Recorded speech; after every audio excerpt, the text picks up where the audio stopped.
Sen Sport 221 dal leen ak jàmm ci xibaar yi tàggat yaram yi.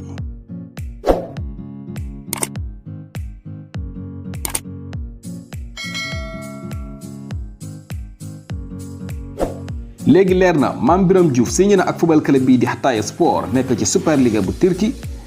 gannaaw bi nga xamante ne jeexaloon na contrat am ak football club bii di Stoke City nekk foofu la ci Angleterre ni ki weer yi ñu génn. kii di xibaar baa ngi xam ne kii di Mame Birame Diouf di international sénégalais bi la toll ci fanweeri at ak ñaar signé na ak football club bi nga xamante ne moo di Hatay Sport di club bi nga xamante ne ni ki ren ji rek la ñu egg ci première division bi di Super League bi gannaaw bi nga xamante ne ñoo gagné woon lii di deuxième division bi. Hatay Sport di football club bi nga xamante ne kii di Dame Diop foofu la nekk kii di xibaar baa ngi xam ne ni officialisé nañu signature ki nga xamante ne moo di Mame Birame Diouf muy contrat wu benn at plus une année supplémentaire benn at daal la signé foofu la ci football club boobule ak beneen at bi nga xamante ni bu dee déggoo am na si ñaari club yi buñ gisee lu fees seen bët kii di Mame Birame Diouf am na possibilité ngir yokkaat beneen at. li muy fayeku nag foofule buñ koy xeemal dina toll ci 700 000 €, maanaam juróom-ñaar fukki junne wala juróom-ñaar téeméeri junne ci xaalisu tugal moom la kii di Mame Birame Diouf di fayeku foofule ci at mu nekk. Mame Birame Diouf nekk joueur bi nga xamante ne ko expérimenté la jaar na ci football club yu mel ni Manchester United, Blackburn ak football club bi di Hannover 96 nekk foofu la ci Allemagne balaa muy ñëw fi nga xamante ne moo di ci Stoke City. mu joué lu toll ci 361 match ci carrière am moom Mame Birame Diouf dugal ci 117 buts téeméeri bal ak fukk ak juróom-ñaar kii di Mame Birame Diouf dugal na ko ak juróom fukk ci ay passes décisives. léegi ki nga xamante ne moo di Mame Birame Diouf toll ci fanweeri at ak ñaar ni ki saison bi ñu dëkkmal mu war ko def foofu la ca Turquie ak football club bii di Hatay Sport.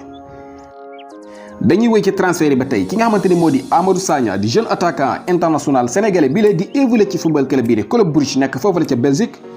kii di xibaar baa nga xam ne jamono yi mu ngi ci génn football club boobule gannaaw bi nga xamante ni moom jeune attaquant bi toll ci ñaar fukki at ak benn dafa am problème mu temps de jeu ci football club boobule.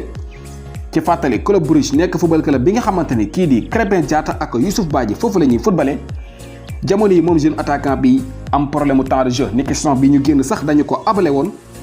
ba mu dellu si jamono yi nag kayiti xibaar yaa ngi xam ne football club bii di Kassim Pasa nekk foofu la ca Turc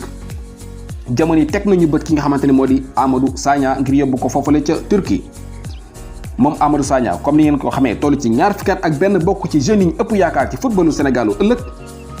kii di xibaar baa ngi xam ne Kassim Pasa di ancien club bu ki nga xamante ne moo di Mbaye Diagne ak kii di Mame Baba Thiam mi nga xamante ni fan yi ñu génn rek la jógee ci football club boobule signé ak fi nga xamante ne moo di Fenerbahçe. Kassim Pasa googule ñoo bëgg a jënd ki nga xamante ne moo di Amadou Sagna buñ sukkandikoo ci kii di xibaar bi ñii di waa Kassim Pasa bëgg nañu ñu abal leen ki nga xamante ne moo di Amadou Sagna ci benn at bu ànd ak option d'achat benn at bi nga xamante ni daal bu fekkee gis nañu lu fees seen bët dinañu jënd ki nga xamante ne moo di Amadou Sagna moom ko muy li anglais di tuddee permanent deal. Kassim Pasa nekk foofu la ci Turquie jamono yi ñu ngi négocier ak football club bi di Club Brugge ngir mën a yóbbu ki nga xamante ni moo di Amadou Sagna ci championnat boobule. Stade Rennais gannaaw bi nga xamante ni kayiti xibaar yaa ngi xam ne Chelsea football club ñu ngi xëcc ki nga xamante ni moo di Edouard Mendy ngir yóbbu ko foofu la ci Angleterre. buñ sukkandikoo sax ci kayiti xibaar bi Chelsea football club defoon nañu offre bu toll ci 20 millions €, te ñu ngi am yaakaar ne ñii di waa Stade Rennais dinañ ko accepté. jamono ñu ngi ut ki nga xamante ni moo war a uutu kii di Edouard Mendy ci football club boobule. kii di xibaar baa ngi xam ne kii di Alphonse Areola nekk gardien wu Paris Saint-Germain bi nga xamante ni saison bi ñu génn rek mu ngi woon foofu la ci Real de Madrid. jamono yi moom la ñii di waa Stade Rennais bëgg a yóbbu ci football club boobule bu fekkente ne kii di Edouard Mendy dem na te foofu la ca Angleterre.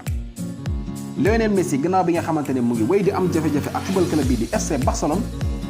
buñ sukkandikoo ci kayiti xibaar bi Barcelone dàq nañu kenn ci seeni avocat gannaaw bi nga xamante ne dafa doon conseil kii di Lionel Messi wala di ko xelal di ko wax yoon bi nga xamante ne foofu la war a mën a jaar ba jeexal contrat am ak football club boobule.